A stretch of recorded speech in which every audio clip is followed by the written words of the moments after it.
It's another Ask Hoggy. There's 6 questions in this vlog, and they're all about Kohli, Boomer. Pretty sure MCG gets a mention. So let's get on with it on Hogg's vlog.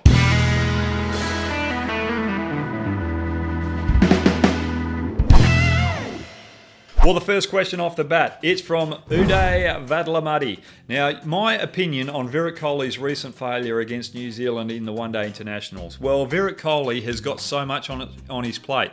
His life is a juggling act. He's got so much pressure on field and off field. Firstly, he's captain in all 3 formats, so he's got to marshal his troops out in the middle.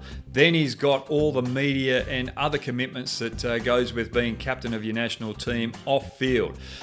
Also, he sets the standard. He is so physically fit and he expects it from his teammates, so he's leading the way in that field as well. So all this is mentally draining. But on top of that, he's got his own personal sponsors. So those extra commitments of advertising for those personal sponsors and public engagements also plays a huge effect. And he's married as well, so the family and cricket balance plays a big part. And he's the best batsman in the world. So keeping up that reputation and standard will be so physically and mentally draining. He's got to find a way to get away from the game at some stage and relax, refill those batteries both physically and mentally. So that's my opinion on it. Good question. Right, question 2. The better opening pair for India in the Test series, Mayank or Prithvi, or Mayank and Gill? This is from Verma Siblings. Now, for me, it's Mayank and Prithvi Shaw. I think Prithvi Shaw deserves his opportunity. He's such a class player. We've already seen that he can dominate opening the batting for India, and he's done it so well in first-class cricket. He's got such a great record. The only thing that's going to be exposed over in New Zealand with their swing attack is the way that he plays outside off stump. He chases that swinging ball.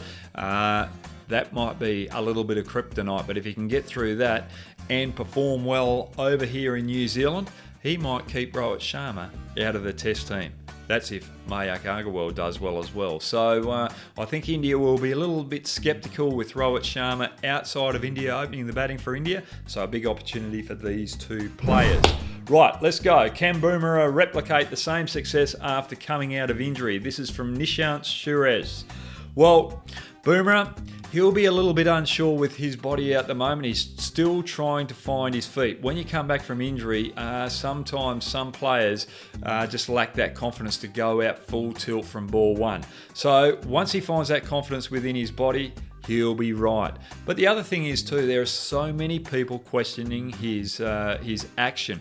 He's got a slow run up and all the effort is out the bowling crease, which puts so much pressure on his body. He's got to put that away. He's comfortable with bowling like that. As he gets older, his body's going to adapt and he's going to learn how to cope with it. But the other strategy that he could go with is just bowl within himself, try and get more movement in the air and off the wicket, knowing that he's got a couple of extra yards up his sleeve to hurry the batsman on and to put the batsman on the back foot.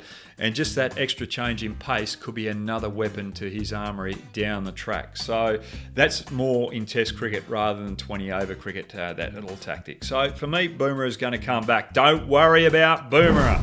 Now, the 4th question, your advice to Ravi Vishnoi for the upcoming IPL and how he can handle the big hitters. Now, look, I just love the way he goes about it. What I've seen in the under-19s, he's got heart, he's got ticker, he wants to be in the contest. He's got to go out there in the IPL and just have fun, back his skills.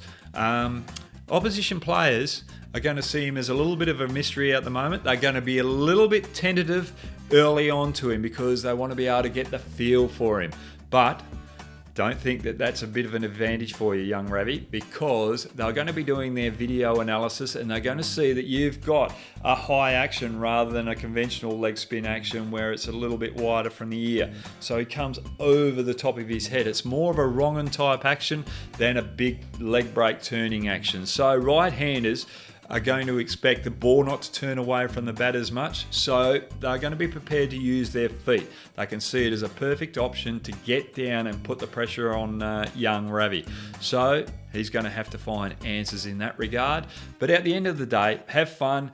At the end of the tournament, analyse what has gone through the IPL and work out what you've got to add to your armoury to counteract opposition batsmen's attacking play against you. I think he's going to be a good talent. I like his attitude. Lucas Bate, what's the fuss about dropping pitches like the MCG?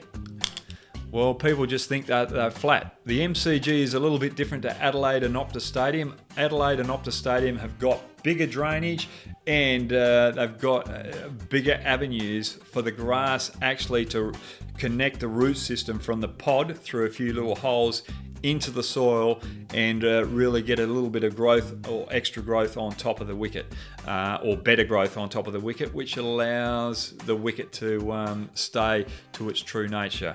The Optus Stadium wicket is a perfect wicket. It's like the whacker of old. It gives you that extra pace and bounce. If you can't adjust to that early on as a touring batsman, you're in trouble. But if you can get there through 10 overs in a test match, you're going to make big runs. Adelaide, it's probably the best wicket going around in world cricket.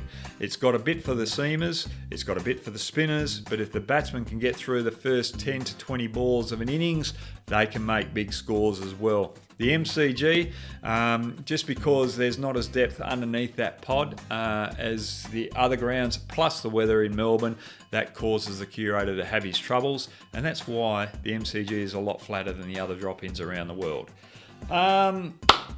Now, I like to drop in wickets, especially in Adelaide, and I think it's a good concept because sport's going into those bigger arenas, and when you've got a big game of cricket, you want to be able to sit in that 100-seat stadium, especially for Boxing Day Test match games, the big ones.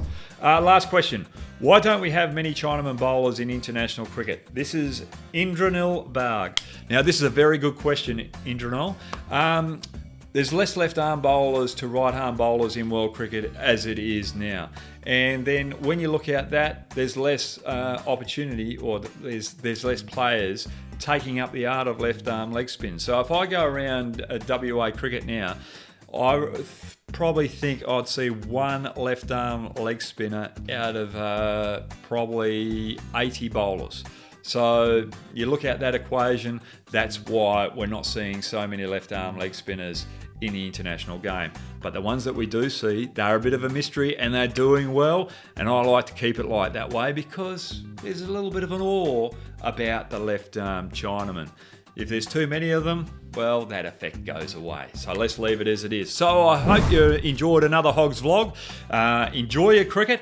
Just make sure you get on this little button here, tap on, that will give you a notification of when the next video is coming out. There's a little bit of a box over here with some history. And guess what?